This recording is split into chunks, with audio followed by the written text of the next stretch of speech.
I'm Tracy Baxter with today's Record Newswatch. A woman who had been convicted of stealing from investors who had hoped to see a water park built in Goshen was sentenced to prison time today. Liliana Traficante was sentenced in U.S. District Court in Manhattan to 41 months in prison for conspiracy to commit wire fraud. And under terms of her plea agreement, she must also pay $750,000 in restitution. Traficante had misrepresented herself as president of a local chapter of an organization called Child Help. She told investors their money was going toward a water park to benefit foster children.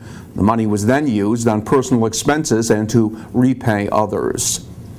There's one less area casino proposal for the state to consider now that Foxwoods has taken its proposed Catskills resort project at the former Grossinger's Hotel in Liberty out of the competition. In its statement, Foxwood developers said the prospect of an Orange County casino has made securing the required financing, quote, impossible. The decision leaves just two casino proposals in Sullivan, both of them at the site of the former Concord Hotel near Monticello. Times Herald Record reporter Steve Israel's been covering the Catskill Casino issue for decades. He says the late entry of 6 potentially more lucrative Orange County casino projects has completely altered the thinking of those hoping to land at least one casino in the Catskills. Well, these projects in Orange County just came out of the woodwork, it seemed, and big players and closer to the city. So yeah, I think that surprised everybody. The Foxwoods, they went in this assuming, they say, that there would be 2 casinos in the Catskills, and they would be one of them. And so yeah, that's been surprising. That turn, that there's so many Orange County players.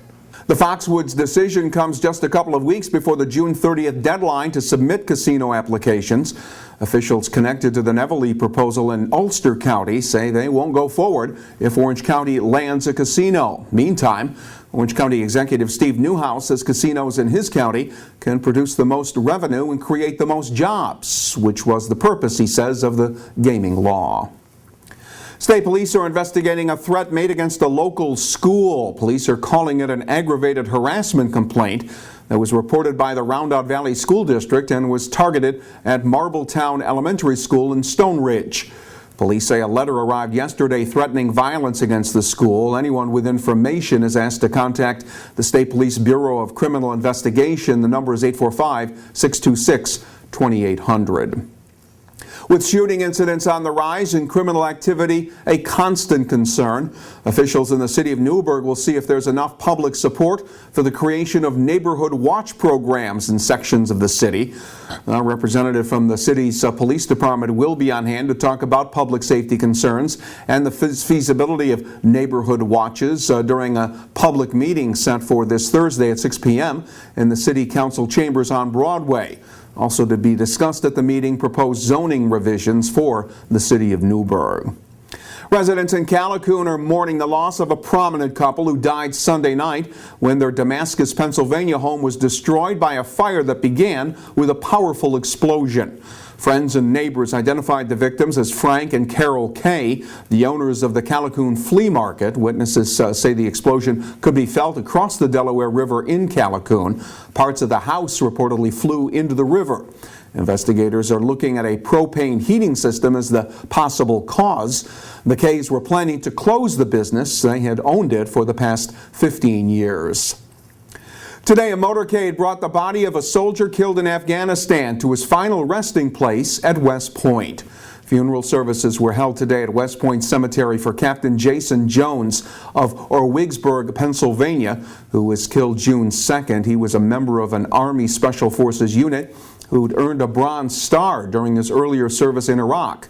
Captain Jones had graduated from West Point in 2007 and was a member of the 82nd Airborne Division. A Kingston man is facing an assortment of charges following a domestic dispute early this morning. When Kingston police responded to the Wall Street residence, they heard a woman screaming. The man inside, 33-year-old James Whalen, refused to allow officers to come in. Police say he then pushed the woman out a second-story window and onto a porch roof. When police were finally able to get inside and arrest Whalen, he was charged with unlawful imprisonment, obstruction of governmental administration, reckless endangerment, and criminal mischief. A felony drug possession charge was added after police discovered a large quantity of oxycodone in the residence. When Valley Central High School holds its graduation ceremony Saturday, June 28th, Francesca Lopiccolo will be among those getting a diploma. And this 19-year-old has faced down a cancer and is now helping other young people navigate through their cancer journeys. Bone cancer meant Francesca's right leg had to be amputated when she was 14 years old. Now this cancer survivor has formed Fierce Young Adults, a support group for those in her age group to make sure they get the help and emotional support they need to confront their cancer diagnosis. I just want them to know that they're not alone and that through Fierce Young Adults that they have the support and that we can give it to them, and just to keep on fighting. I'm just glad that I can give support and just help people through it, because I know how important it is to know that you're not alone through it. So being there for others and helping them, it just means a lot to me. The Fierce Young Adults Support Group meets on the third Wednesday of every month at the Hudson Valley Cancer Resource Center in Montgomery. Check out the entire video interview with Francesca here at Record Online and read her story in the current edition of Orange Magazine. And a four-legged crime fighter in the town of Newburgh can now do his police work a little more safely. Town Police Canine Officer Raven has been provided a bullet and stab-resistant vest thanks to Vested Interest in Canines. It's a Massachusetts-based nonprofit organization that raises money to buy vests for police canines. Each vest costs $950, and since they began in 2009, Vested Interest has given to police departments more than 580 protective vests for their canine officers. The rise in humidity in the region means a rise in the likelihood of showers and thunderstorms, and we could see and hear a couple of them overnight.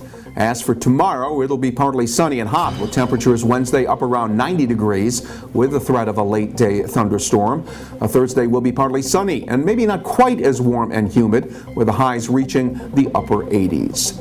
Well, stay informed by starting your day with the Times-Herald Record, and stay on top of breaking news whenever and wherever it happens right here at Record Online. For Record Newswatch, I'm Tracy Baxter.